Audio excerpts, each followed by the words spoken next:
In this segment, we're going to do the word future, and we're going to start with a script face. That's the only criteria that I've been given. I'll do some thumbnails, and hopefully I'll get lucky and find one that I like, that we can enlarge and pursue and refine and take it to finish.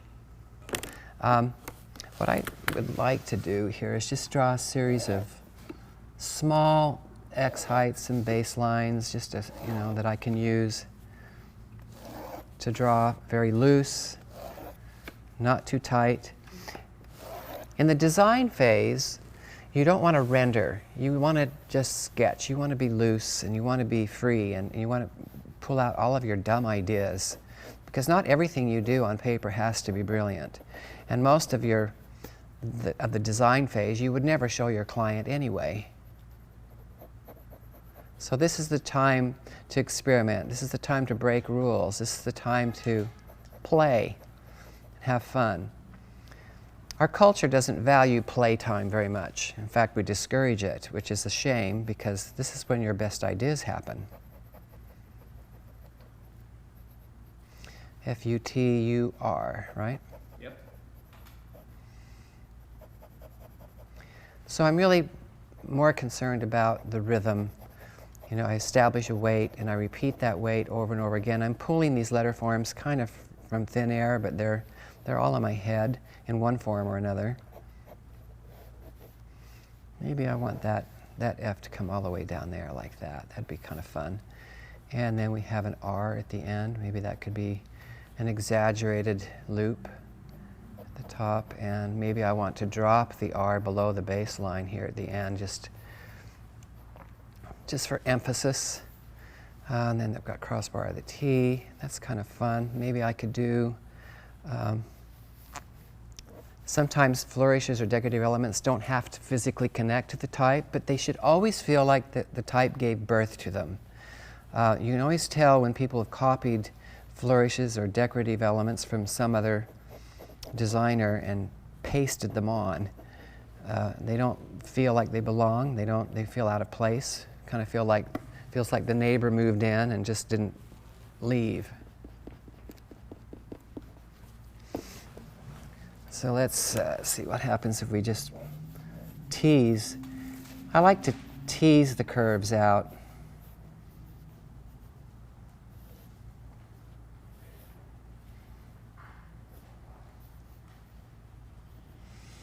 I don't want to be too formal about this. I think there needs to be kind of an edginess in this.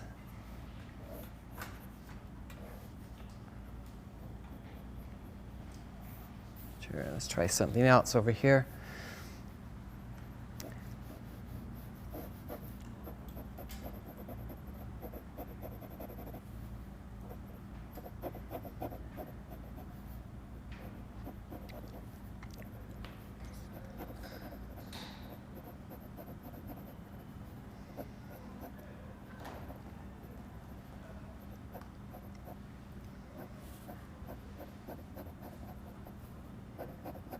Maybe a little bolder.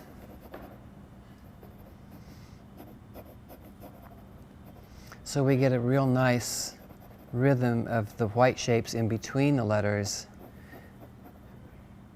relative to the white shapes inside the letters.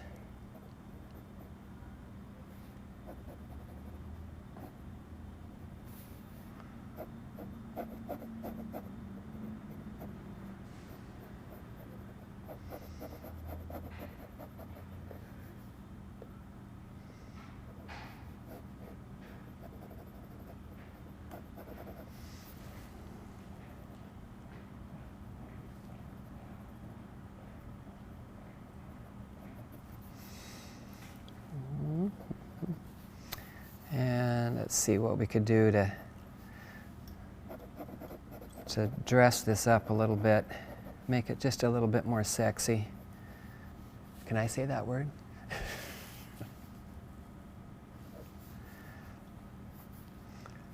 Let's see here. I like underlining my type. It just kind of cradles it, makes it feel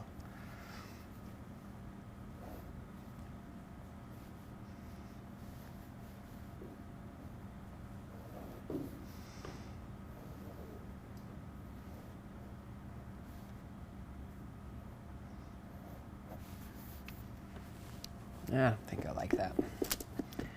Nice thing about drawing lightly is it's easy to erase and change things. I'd like to do something with the crossbar of that T. I just don't know where to go with it at this point. It wants to go back. So I'll let it go back. I'll go all the way back, maybe like that. There we go. That's kind of fun. Let's try another one here. Let's try a more slanted version of it.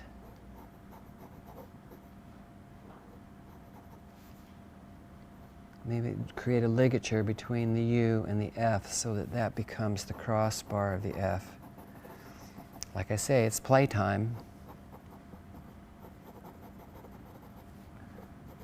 Future.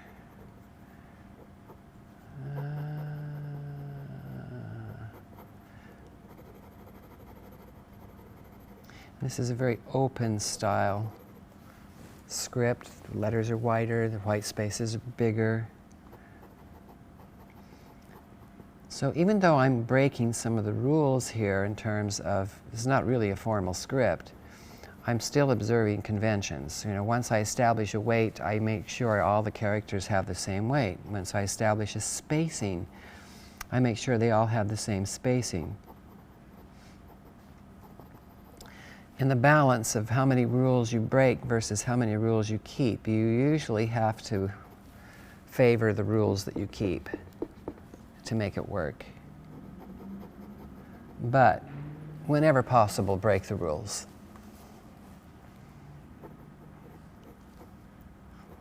Okay, now I could do a different kind of R here.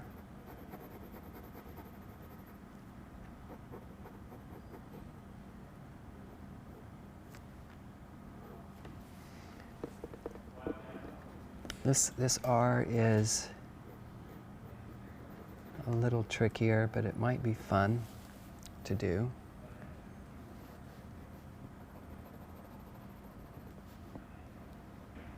Again, I'm more interested in the shape than I am the edge, so I kind of fill in the shape first, then find the edge.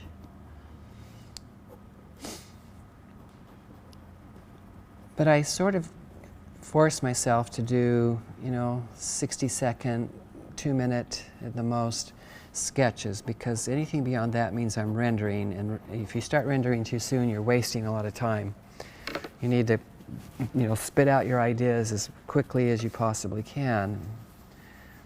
Okay, let's see here. Let's do one more. That's kind of fun. I haven't done anything decorative with this, but oh,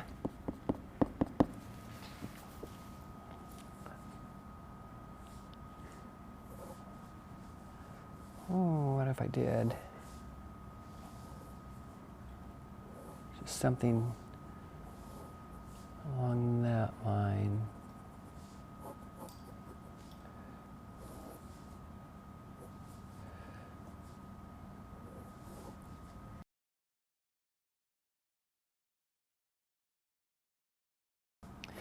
What am I looking for? I look for something that's delightful to look at, something that's pretty. It's very easy to do ugly stuff. It takes no talent at all. I just like to delight the eye, to make people feel like they spent it was worth it looking at the design. There was something worth it in discovering its secrets. It's what makes it beautiful. It's like looking at a beautiful face or a beautiful person.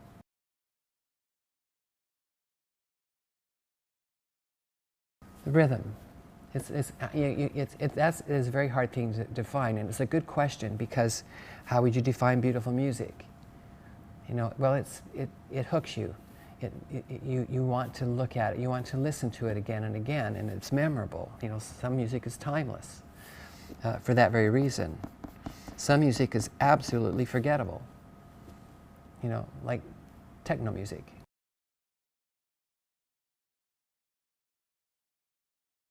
Yeah, that's a good analogy, a very good description of it. They have to have a conversation with each other.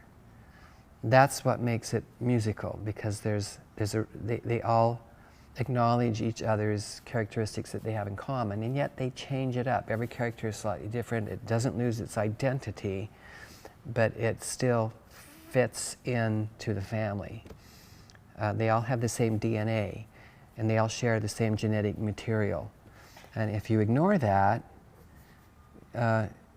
it becomes awkward and clunky and just not a pleasant thing to look at, and ultimately forgettable. This is kind of fun. Time to sharpen the pencil.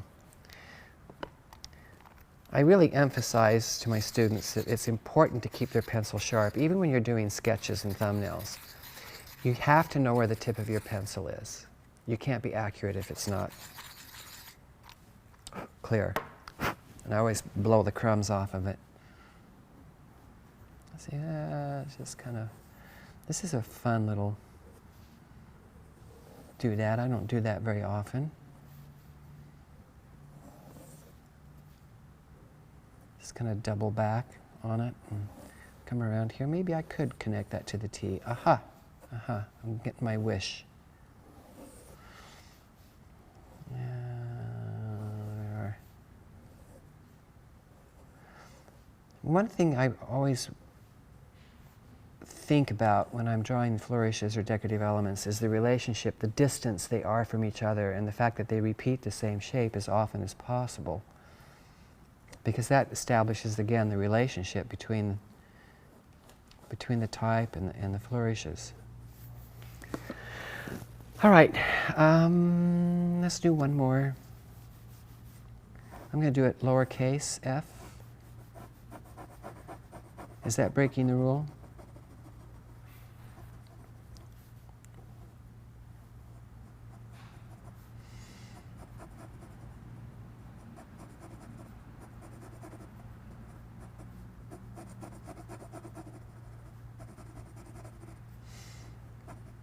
Again, I'm most interested in establishing a rhythm of the weights here before I worry about the finer details of what that letter form is going to ultimately look like. As long as I get the slant right. Okay, I'm going to try this kind of R again.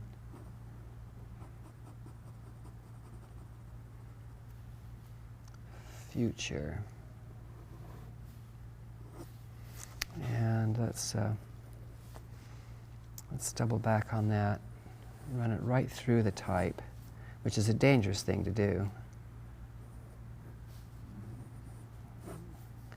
But, you know, you have to stick your neck out once in a while. It's important to take risks.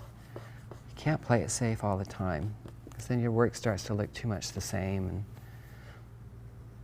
I don't know. And my work may look very similar because it's just the way I do things, the way I think. But I'm always trying to push it. I'm always trying to do something different and new, and it's kind of fun to have this little fling here at the end with all those flourishes right there.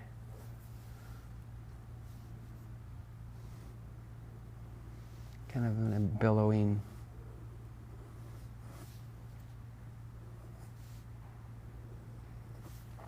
There we go, that's different.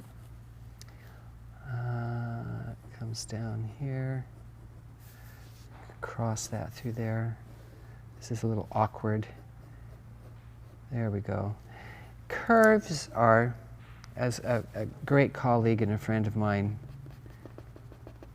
wrote a book called Dangerous Curves. And they are dangerous.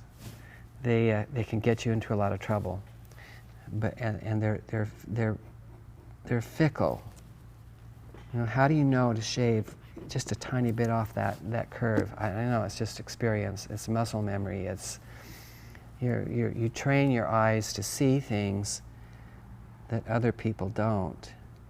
It takes time. My first attempts at doing flourishes and decorative elements were laughable, but you just keep at it. You keep trying. You do it for the love of it, and eventually it starts to click. And it's like practicing the piano or anything else. You know, the more you do it, the better you get, and It actually becomes enjoyable instead of an exercise in pain and frustration. I think this is the one I'd like to pursue, not just because there's more flourishes, but because it seems to be more contained. The overall shape is simple. It caresses and cradles the type. The type is still the main event, and the flourishes are clearly just supporting cast. But there's a lot of them, and there's a lot to keep the eye entertained. The scarcest commodity out there in the commercial world, especially in art and design, isn't money. It's attention span. It's getting a pair of eyes to stay there for long enough that they will remember you. The next step is really paying attention and reverencing your original sketch. You may like what you see here, and you may think, great, I've got it. You scan that and you put that in the computer, and it will wilt and die right before your eyes because it's not pinned down. It's not really refined. It's a lot of fuzziness. And there's also a tendency to go, well, I've got it. I'll just draw it larger, and it will also wilt and die, and the same horrible death that it would have if you'd got impatient and gone to the computer too soon. So what I like to do is put this on a photocopier and blow it up 200%, trace it, redraw it, and refine it one more time before I scan it to draw on the computer. So I've taken the 200% enlargement of the thumbnail that I drew, taped it down to my drafting board, and I've squared it up with my T-square and made sure that it's nice and flat. Then I taped a piece of tracing paper over the top of that. And I prefer to only tape the top parts of it because it allows me to lift it up from time to time and see just the drawing, not the sketch behind it. And it also allows me to slip a piece of white paper between the tracing paper and the enlargement so I can see only the drawing. Because at some point, as I'm refining this, the sketch that we have underneath just becomes a bad influence, kind of like a bad friend, and you need to remove yourself from that.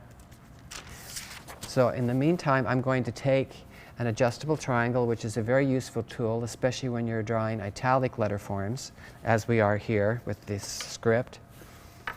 And I'm going to match the angle. I think that the U probably has the most definite edge on it. And I don't really care too much to know what the exact number is on there, because as long as I get it the same here, that's what matters. And I'm going to just draw a few guidelines here so that I make sure every character is slanted at the same angle. Again, that's part of making the type musical. You want the rhythm to be maintained. And that F is probably slanted just a little too much, so I'm going to put a guideline there and straighten that F up just a little bit.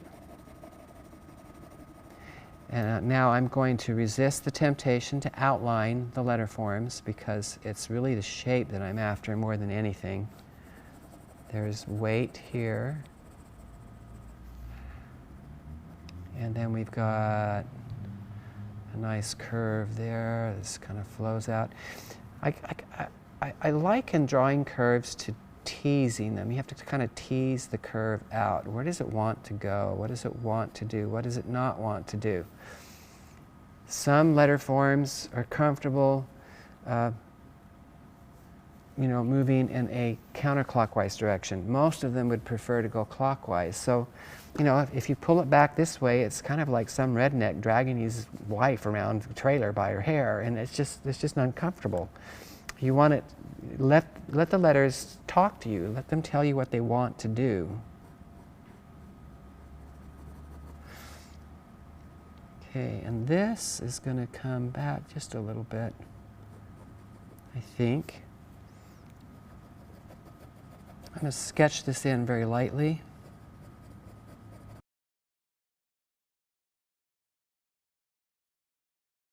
Well, you can't really see the shape with just an outline. So students spend, and professionals do this too, they spend a lot of time trying to pin that outline down only to realize it was wrong after they fill it in. So it's not a very efficient way of drawing. unless you're really, really good.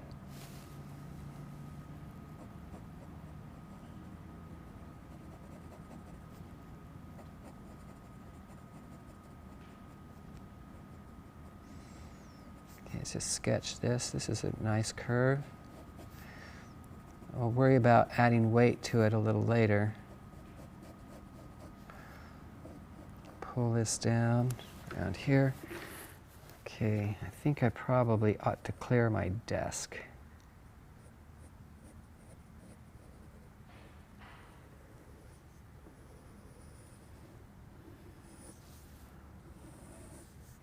And I've found that you draw your best curves when you have the least amount of contact with your pencil to the paper. Your arm and your fingers and your hands are the best tool for drawing very beautiful curves. And if you try to, if you press down too hard, you don't let them do their job. But if you just barely touch the paper, you can get the nicest, most natural curves out of them. You don't want to draw too fast, you don't want to be too slow.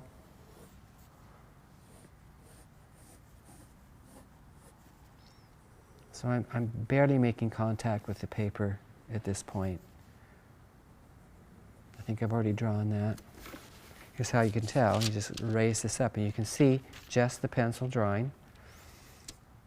And I haven't done this part right there. This part of the T. I'm watching now the proximities between this curve and this curve because they're having a love affair right through here. And you don't want to upset that.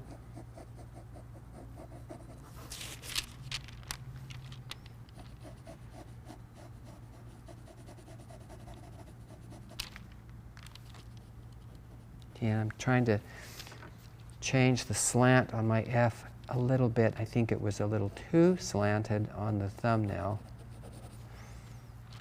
Okay, now let's go ahead and do the sketch on this. Put in the weight.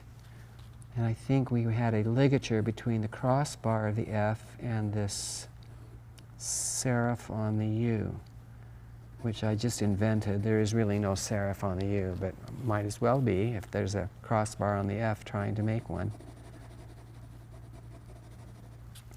So that's a risk I'm taking. It doesn't sound very risky, does it? But it doesn't take much to spoil a good piece of typography with some weird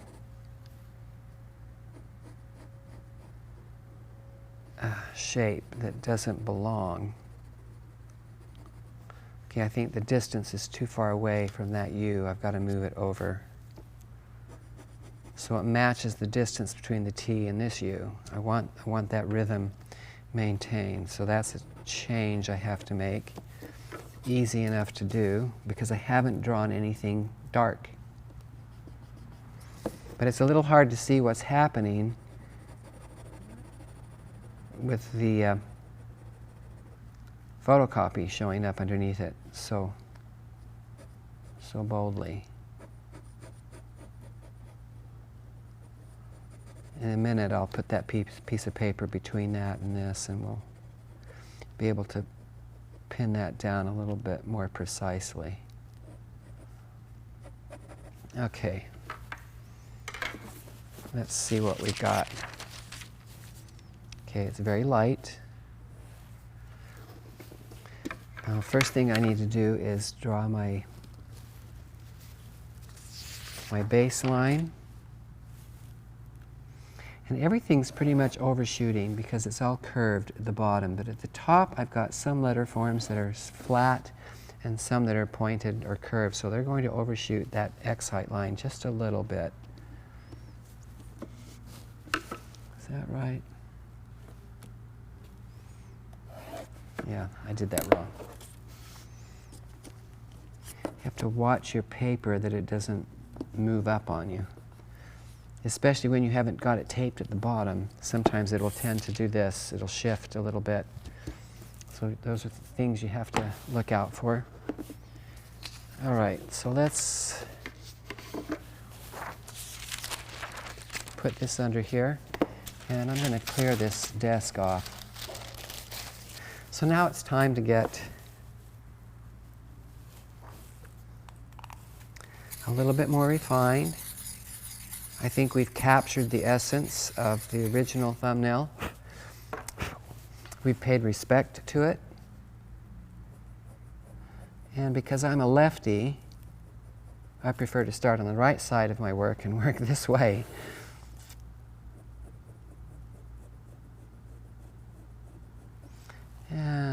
Let's see, and I don't want this to be too thin. If it's too thin, it won't be reducible. And you can't always control the size that people will need to use your artwork.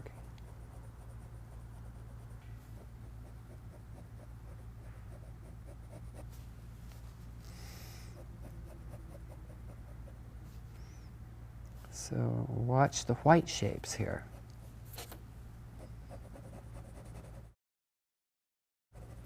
You're making sure that the white shapes are speaking to the black shapes. And by that I mean the relationship between the white shapes and the black shapes is consistent. The space between the letters, the space inside the letters has a rhythm. That's the beat. That's the cadence of your visual music. And if you interrupt that, you better have a good reason. Like I say, whenever possible, break the rules. But people are going to look at that and go, oh, something's wrong with this. And did you intend to do that? Is it intentional? And if it's intentional, why? And sometimes there's very good reasons for interrupting the cadence or interrupting the weight of a given character.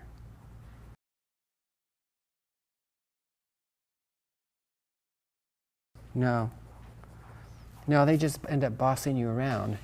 I get asked that question a lot. Do I use French curves to help with the flourishes? And the answer is no, because they're too bossy.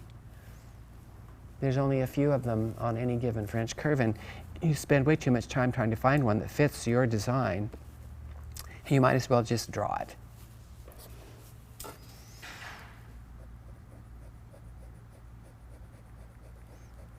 I mean, the whole point of learning to draw or being a letterer is you have complete control over your letter forms, more control than you could have, any other way. The same problem with the computer. If you start with outlined type, and you begin modifying the outlines in Illustrator, you're still being bossed around quite a bit by the limitations of the computer. And you're really not availing yourself of the best drawing tool in the world, and that's this. Well, this for most people. But, there was some weight on that. I wanted to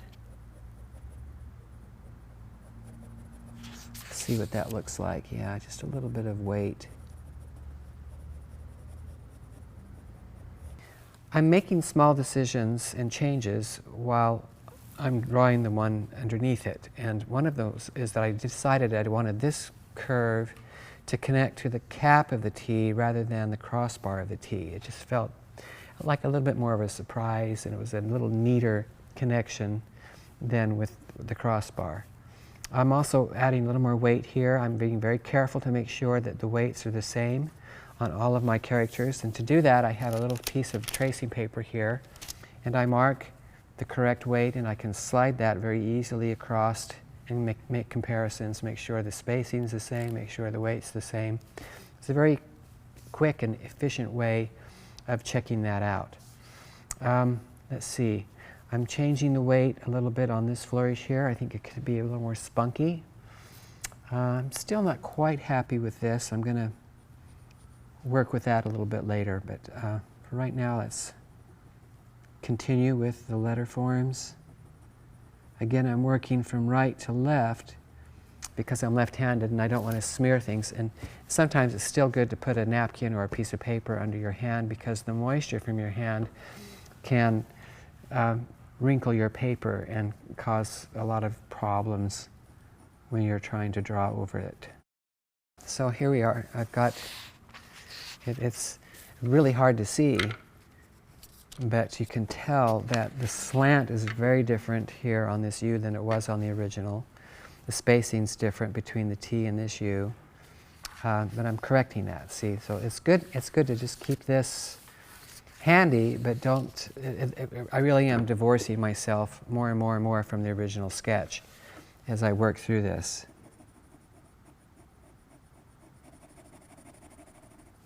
But that has to be a very natural and gradual process. You don't want to leave it behind too quickly.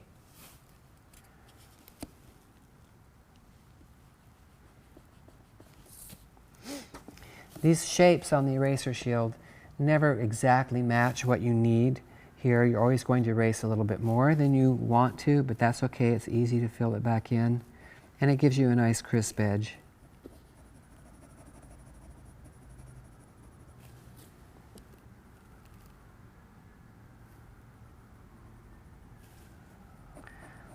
Okay, now I'm careful to always bring the shape in. I can sketch the edge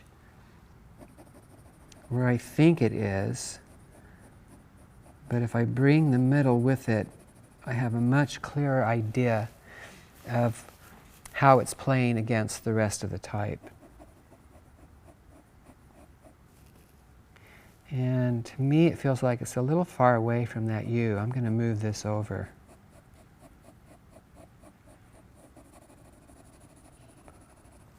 Just like that.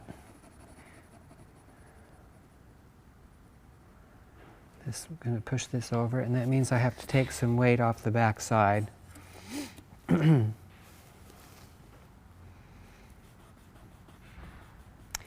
And I usually erase a little bit more than I think I need to because it's easy to draw it back in.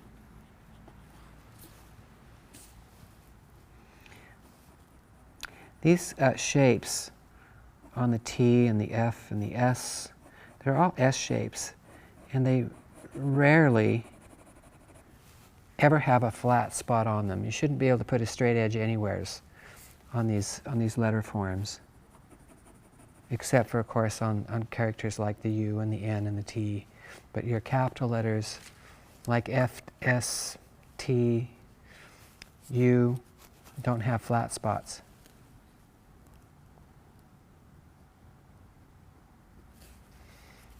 Of course, you can break that convention if you want to. Maybe it'll work.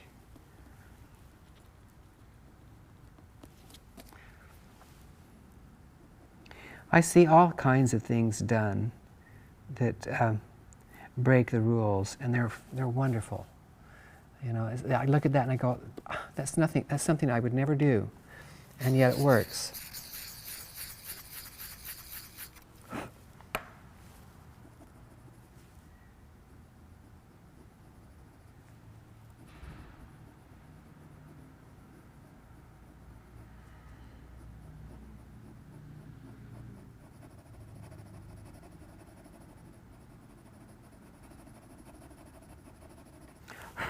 The thing I like about Western type is that it has a very definite look and feel to it, but it's more versatile than other typefaces or other type systems. Not in the sense that you can stack it vertically or read it left to right or right to left, but in the sense that there are so many iterations of the Western type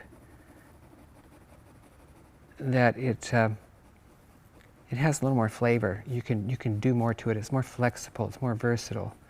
You can give it more character than you can. I mean, I couldn't take this and make Asian characters look flourishy. You know, even though Asian characters are more flexible in terms of how they stack.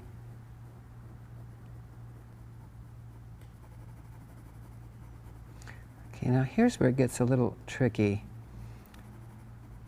where you have the inside curve talking to the outside curve. And they really have to have a good relationship, especially when you go around a curve like this, where the inside curve gets very tight and the outside curve has to meet it. If you pull the weight on the outside curve too far, then it feels very awkward. And I'm also looking at the space between this curve and this curve, because it should either be coming together or coming apart, and it shouldn't change, it shouldn't shift. Okay, now I want this to be a sort of mimic what's happening down here. There's a nice relationship between these two curves and this one as well. So there's three curves that are going to have, that add their own kind of flavor to this. You know, these are curves I don't normally do. I don't normally double back like that. But it just seemed like the fun thing to do.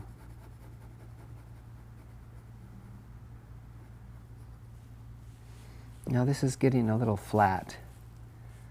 So I think I've got to pull this in. Yeah, that's better.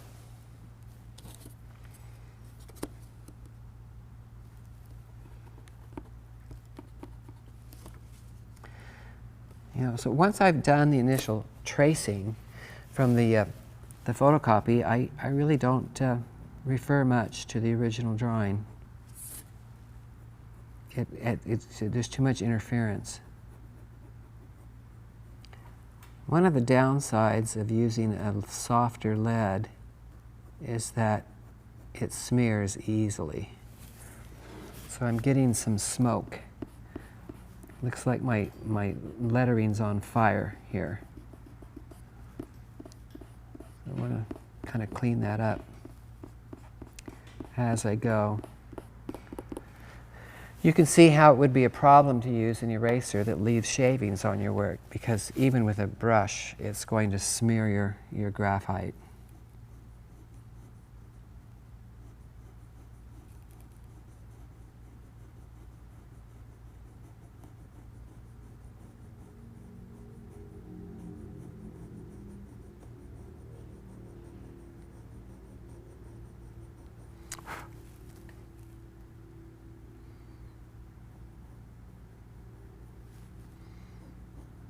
Okay, this is a tricky curve. Every curve has a velocity. That is, it has a speed. The less it curves, the faster it is. The more it curves, the slower the curve is. It's the fast curves that are the hardest to draw, because the curve is so subtle, the amount that it's turning.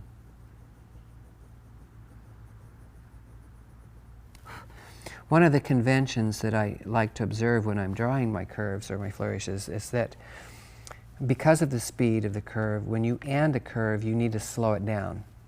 That's why this is going pretty fast here, and then I slow it down. I always point it back into the type if I can.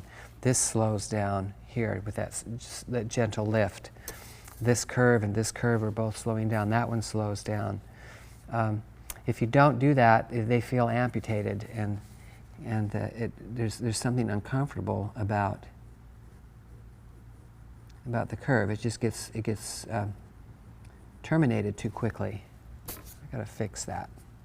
So I'm just putting the finishing touches on this. I've made some changes from the original thumbnail, and I've added some extra weight in certain areas. Most notably, this flourish underneath the word future. I felt like it gave it a little more strength, a little stronger, not quite as delicate or dainty as it might have been otherwise. I'm also changing the weight on these flourishes. You have to be a little careful about doing that, because you change the proximities between that outside curve and the inside curve against other flourishes.